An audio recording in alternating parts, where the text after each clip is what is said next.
Assalamualaikum warahmatullahi wabarakatuh. Kami dari kelompok 3 ingin menjelaskan tentang pertumbuhan wilayah. Perkenalkan, nama saya Devi Nufia Syafitri dan di sebelah saya Hamdani Banjar. Saya Arya Dapa. Saya Emrati Kalmaizi. Saya Rafli Agustino. saya Inggit Awesya. Teori pertumbuhan wilayah. Teori tempat sentral. Teori ini dikembangkan oleh Christaller dan disempurnakan oleh August Lodge. Teori ini menjelaskan bagaimana pola-pola lahan dari industri yang berbeda-beda terpadu membentuk sebuah sistem regional kota-kota.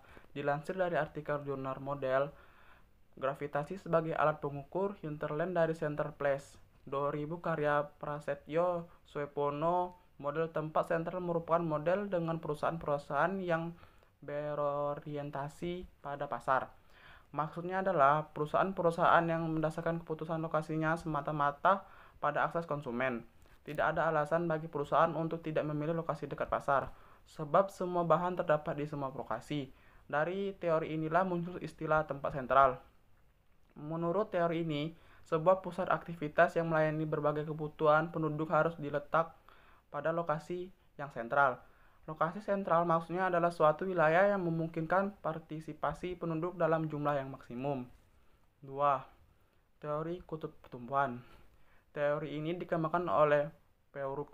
Teori kutub pertumbuhan disebut juga sebagai teori pusat-pusat pertumbuhan.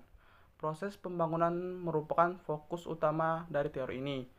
Menurut teori ini, pusat pembangunan bukanlah proses yang terjadi secara serentak, melainkan muncul di tempat-tempat tertentu dengan kecepatan identitas yang berbeda-beda. Tempat yang menjadi pusat pembangunan disebut sebagai kutub pertumbuhan. Melalui tempat ini, proses pembangunan akan menyebar ke tempat-tempat lain di sekitarnya. Bisa diartikan bahwa kutub pertumbuhan dapat memberikan dampak bagi tempat-tempat di sekitarnya. Faktor apa saja yang mempengaruhi pusat pertumbuhan wilayah? Pusat pertumbuhan wilayah dapat terbentuk secara alami maupun terencana.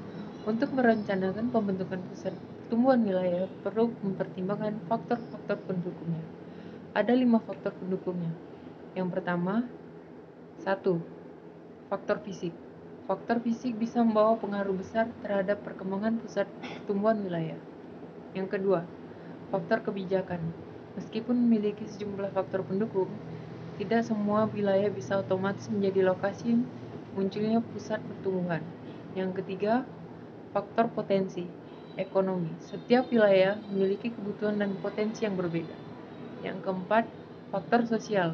Suatu kawasan dapat dikatakan sebagai pusat pertumbuhan wilayah apabila kondisi pendidikan, pendapatan, dan kesehatan masyarakatnya lebih terjamin dibandingkan dengan penduduk di daerah lain. Yang kelima, faktor sarana. Pendukung ketersediaan sarana pendukung seperti jaringan, komunikasi, modal transportasi, fasilitas ekonomi, pendidikan, dan kesehatan berperan dalam pengembangan wilayah. Terbentuknya pusat pertumbuhan ditandai dengan beberapa faktor, yaitu kondisi alam berupa topografi merupakan salah satu faktor alam paling berpengaruh dalam pembentukan pusat pertumbuhan dalam sebuah wilayah. Kondisi topografi yang cenderung datar memiliki potensi yang lebih baik dalam pembentukan pusat pertumbuhan dibanding wilayah dengan topografi kasar seperti pegunungan karena kemudahan aksesibilitas yang lebih memadai sehingga proses distribusi barang dan jasa lebih mudah. Ciri-ciri pusat pertumbuhan. 1. Ada hubungan internal dan beragam aktivitas. Terjadinya interaksi di dalam wilayah sangat menentukan perkembangan wilayah tersebut. Keterkaitan antar sektor akan membangun pertumbuhan sektor lainnya. 2. Adanya efek pengganda atau multiplier effect. Efek yang satu ini terjadi karena adanya kegiatan produksi yang meningkat. 3. Adanya konsentrasi geografis. Konsentrasi letak geografis tersebut terjadi karena berkumpulnya titik-titik fasilitas penunjang di wilayah tersebut, sehingga orang akan datang ke sana untuk belanja, sekolah, berwisata, dan lainnya. 4. Mendorong ke daerah belakang pusat pertumbuhan bukan hanya dinikmati oleh masyarakat yang ada. di wilayah tersebut, tapi juga harus dinikmati oleh daerah belakang atau penyuplai. Pengaruh wilayah pertumbuhan wilayah. 1. Pemusatan sumber daya manusia. Munculnya pusat pertumbuhan di suatu wilayah akan menarik tenaga kerja yang banyak. Para pekerja dari luar wilayah akan pindah dan menetap di wilayah pusat pertumbuhan, sehingga terjadi pemusatan penduduk atau sumber daya manusia. 2. Perkembangan ekonomi. Pusat pertumbuhan yang muncul di suatu wilayah akan meningkatkan kegiatan perekonomian di wilayah tersebut. Banyaknya penduduk pendatang dan penduduk lokal di daerah pusat pertumbuhan yang membuka usaha bisa meningkatkan taraf hidupnya. Kesempatan kerja yang banyak dari berbagai bidang dan arus barang kebutuhan hidup berdampak pada perkembangan usaha-usaha ekonomi lain. 3. Perubahan sosial budaya. Wilayah pusat pertumbuhan cenderung mempunyai penduduk yang semakin padat, kemajuan komunikasi, dan transportasi, sehingga memengaruhi kehidupan sosial penduduk.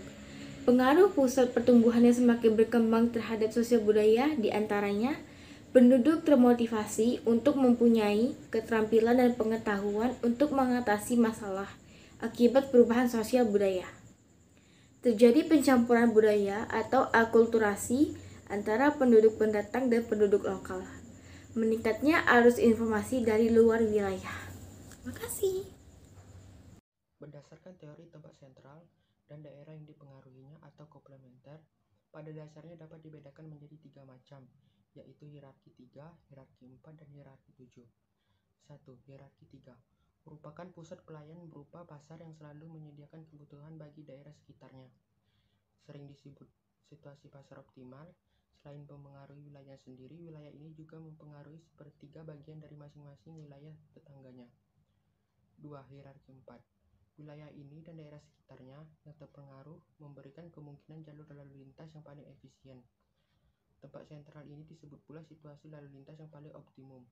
Situasi lalu lintas optimum ini memiliki pengaruh setengah bagian di masing-masing wilayah tetangganya. 3. Hierarki 7 selain mempengaruhi wilayahnya sendiri, juga mempengaruhi seluruh bagian masing-masing wilayah tetangganya. Wilayah ini disebut juga situasi administratif yang optimum. Situasi administratif yang dimaksud dapat berupa kota pusat pemerintahan. Pengaruh tempat sentral dapat diukur berdasarkan hierarki tertentu dan bergantung pada luasan heksagonal yang dilingkupinya. Sekian dari kami. Assalamualaikum warahmatullahi wabarakatuh.